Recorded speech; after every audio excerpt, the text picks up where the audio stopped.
নবী কয়েকদিন ধরে ভুকা, খাবার নাই বাড়িতে। জিজ্ঞাসা করা হচ্ছে যে আপনারা কি খেয়ে আছেন? নবীজির স্ত্রীরা বলছেন আমরা খাইবারের মাঠে যতগুলো খেজুর আমাদের স্ত্রীদের মধ্যে বন্টন করে দেওয়া হতো, ভাগ করে দেওয়া হতো, হিসাব করে দেখা গেল এক একটা স্ত্রী 27 কুইন্টাল করে খেজুর ভাগে পায়। তারপরেও আপনারা কেন ক্ষুধার্ত, কেন ক্ষুধার্ত, কেন ক্ষুধার্ত? আপনাদের বাড়িতে কেন চুলা জ্বলে না? নবীর স্ত্রীরা বলছেন যে আমরা সব দান খায়রাত করে দিতাম, গরিব দুঃখীদের মাঝে আমরা বেঁধে দিতাম, আর আস্বাদান আর 2টা করে খেজুর আমরা এক বেলায় একটা আর এক বেলায় একটা, এই 2টা করে খেজুর খেয়ে আমরা থাকতাম। এই জন্য নবীজি ভুকা, কয়েকদিন ধরে চুলা জ্বলেনি জ্বলেনি জ্বলেনি। দুধ এসেছে মাত্র 1 গ্লাস দুধ। আবু হুরায়রা বলছেন সাহাবী হয়ে নবীজির যে আজকে 1 গ্লাস দুধ এসে, এই দুধ 80 জন মানুষের সামনে কেমন করে বাঁটবে নবী? 80 জন মানুষ, ওরা সবাই যেন ভুকা, কিছু নাই পেটে। ইতিহাসে এসেছে যে পায়খানাগুলো বকরির নাভির মতো তাদের হয়ে গিয়েছিল। এমন তো জর্জরিত অবস্থায় 1 গ্লাস মাত্র দুধ আসলো তোহফা।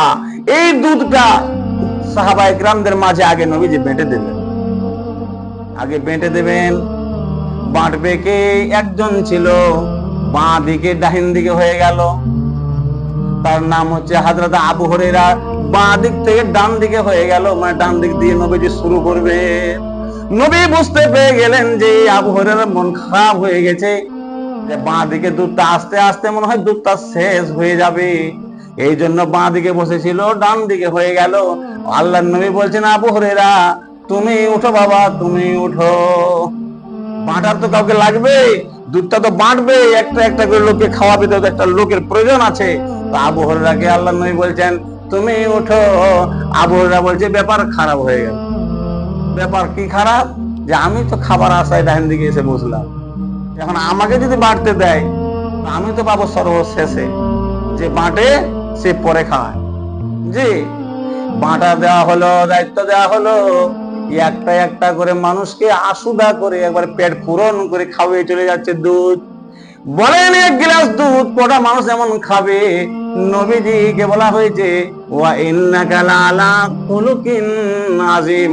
নিজের পেটটা দেখার আগে মানুষের পেট দেখতেন, নিজের জামার আগে মানুষের জামা দেখতেন, নিজে পানি খাওয়ার আগে মানুষকে পানি খেয়েছে কিনা তা দেখতেন। এরকম চরিত্র নবীজির ছিল।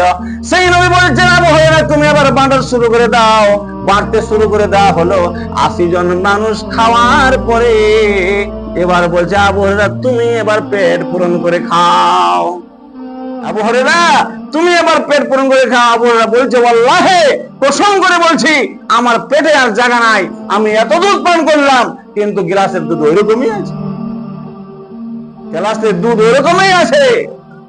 তাহলে নবীর বরকত আর নবীর চরিত্র আর নবীর আখলাক যদি আমরা নিয়ে একটু 25% চলি তাও মনে হয় ঠিক, কিন্তু একেবারে নবীর আখলাক নবীর চরিত্র যাকে আমরা আইডল মনে করি, যাকে আমরা নেতা মনে করি, যার থিওরিতে ইবাদত করি, যার প্রসেসে আমরা সংবিধান মানি, তাকে তার মানে চরিত্রের দিকে আমরা একটুকু ধাবিত নই। যে নবীর আমার চরিত্র কেমন ছিল, একটু আমি লেখাপড়া করি তো, একটু জানি তো যে আমার নবী কেমন ছিলেন, তাহলেই আপনি জানতে পারবেন। এটা এখন ধাবিত হচ্ছে কারা? ইহুদি খ্রিস্টানরা, ইহুদি নাসারা খ্রিস্টান, এরা নবীর চরিত্র নিয়ে ভাবছে বলে আজকে ওরা বড় বড় দাড়ি রেখেছে। এরা নবীর চরিত্র নিয়ে ভাবছে বলে আজকে আপনার গায়ে পাঞ্জাবি নাই, ওদের গায়ে পাঞ্জাবি আছে। ওরা চরিত্র নিয়ে ভাবছে বলে শিখরা বড় বড় পাঞ্জাবি পাগড়ি রেখেছে।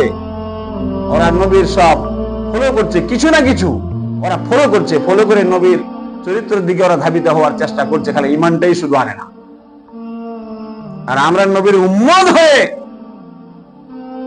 নবীর চরিত্র সম্বন্ধে জানতে ইচ্ছুক নয়, ফলে আমরা বাঁকা পথে চলেছি। আল্লাহর কাছে ফরিয়াদ হবে, আল্লাহ আমাদের সকলকেই তোমার প্রিয় হাবিব, যিনি জান্নাতের চাবি নিয়ে সর্বপ্রথম জান্নাত খুলবেন, তার চরিত্র সম্বন্ধে আমাদেরকে আল্লাহ তুমি মাথায় অন্তরে কলিজায় একটু জানাবার তুমি আমাদের মন মানসিকতা দান করো। আমিন। ওয়া আখির দাওয়ানা আলহামদুলিল্লাহি রাব্বিল আলামিন। বারাকাল্লাহু।